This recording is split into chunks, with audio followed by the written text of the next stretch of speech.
नमस्कार भक्तों, स्वागत है आप सभी का हमारे YouTube चैनल पर। आज की वीडियो में हम बात करेंगे कि जो भी व्यक्ति राम नाम का जाप करता है वह निर्भय हो जाता है। उसको किसी से भी घबराने की आवश्यकता नहीं होती, क्योंकि उसके सभी दुखों को दूर करने की जिम्मेदारी स्वयं भगवान श्री राम ले लेते हैं। इसका अर्थ यह बिल्कुल नहीं है कि उसको अपने कर्मों का फल नहीं चुकाना पड़ता, लेकिन राम नाम उसे वह शक्ति देता है कि वह कब अपने जीवन के दुखों से पार हो गया उसे पता भी नहीं चलता। उसके जीवन में ऐसे ऐसे चमत्कार होते हैं कि वो विश्वास भी नहीं कर पाता। उसको पाप और पुण्य छू भी नहीं सकता। राम नाम जापक का व्यक्ति निर्भय हो जाता है। जब हम राम नाम की बात करते हैं तो यह मात्र एक शब्द नहीं होता, बल्कि यह स्वयं साक्षात परम ब्रह्म का स्वरूप होता है।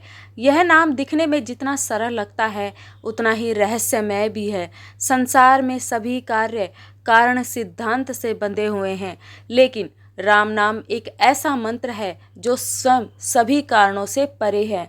जो व्यक्ति इस नाम का जप करता है उस पर विधाता का कोई भी नियम लागू नहीं होता, क्योंकि वह स्वयं उस सत्ता से जुड़ जाता है जो विधाता को भी जन्म देती है।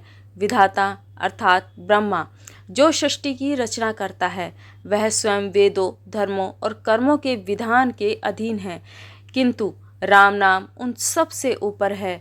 राम शब्द में जो शक्ति है वह ब्रह्मा, विष्णु और महेश को भी दिशा देती है।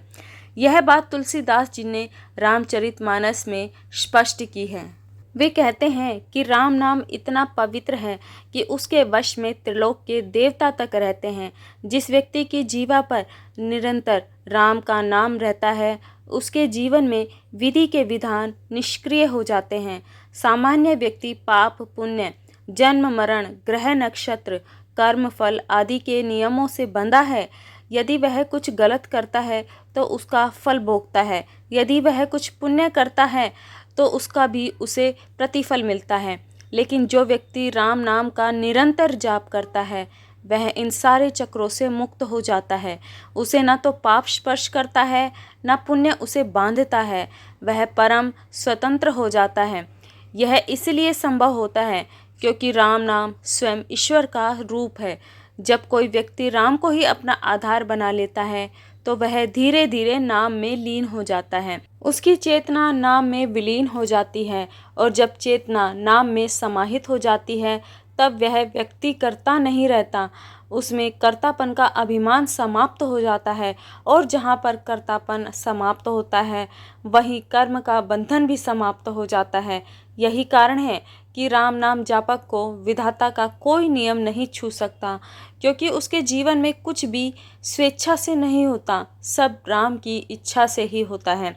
वर्तमान युग में मनुष्य अनगिनत नियमों से घिरा हुआ है। धर्म, समाज, परिवार, शासन, ग्रह नक्षत्र, संस्कार, परंपरा सब मिलकर उसके चारों ओर एक ऐसा जाल बुन देते हैं जिससे बाहर निकलना कठिन हो जाता है।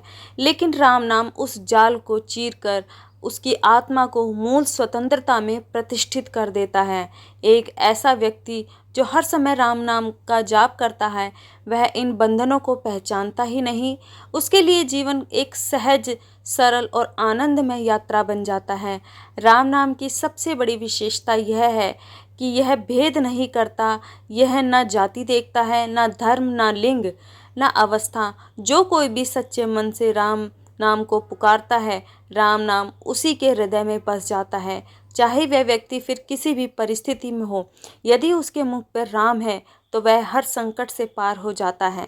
इतिहास साक्षी है कि राम नाम ने राक्षसों को, डाकुओं को भक्त बना दिया और पतितों को पावन बना दिया। ऐसे अनेक उदाहरण हैं, जैसे रत्नाकर डाकू का वाल्मीकि बन जाना, जिन्होंने यह सिद्ध किया कि राम नाम से बड़ा कोई नियम नहीं। एक साधारण व्यक्ति को अपने जीवन में न जाने कितनी बार ग्रहों की शांति के लिए पूजा करनी पड़ती है, नक्षत्रों के दोष को दूर करने के लिए उपाय करने पड़ते हैं, जन्म पत्री में दिख रहे दोषों को ठीक करने के लिए कई कर्म कांड करने पड़ते हैं। लेकिन जो व्यक्ति राम का नाम जपता है उसे इन सब चीज़ों की आवश्यकता नहीं पड़ती, क्योंकि राम नाम का प्रभाव सभी दोषों को भस्म कर देता है। तुलसीदास जी ने स्वयं कहा है, कि नाम की महिमा को वही जानता है जो इसका निरंतर जाप करता है। राम नाम जापक पर विधाता का कोई नियम लागू ना होना इस बात का प्रमाण है कि यह नाम केवल भक्ति का साधन नहीं, यह मोक्ष का मार्ग भी है। और यह मोक्ष केवल मृत्यु के बाद नहीं, इस जीवन में भी अनुभव किया जा सकता है। जो व्यक्ति राम नाम का रसपान करता है, उसकी वासनाएं समाप्त होने लगती हैं।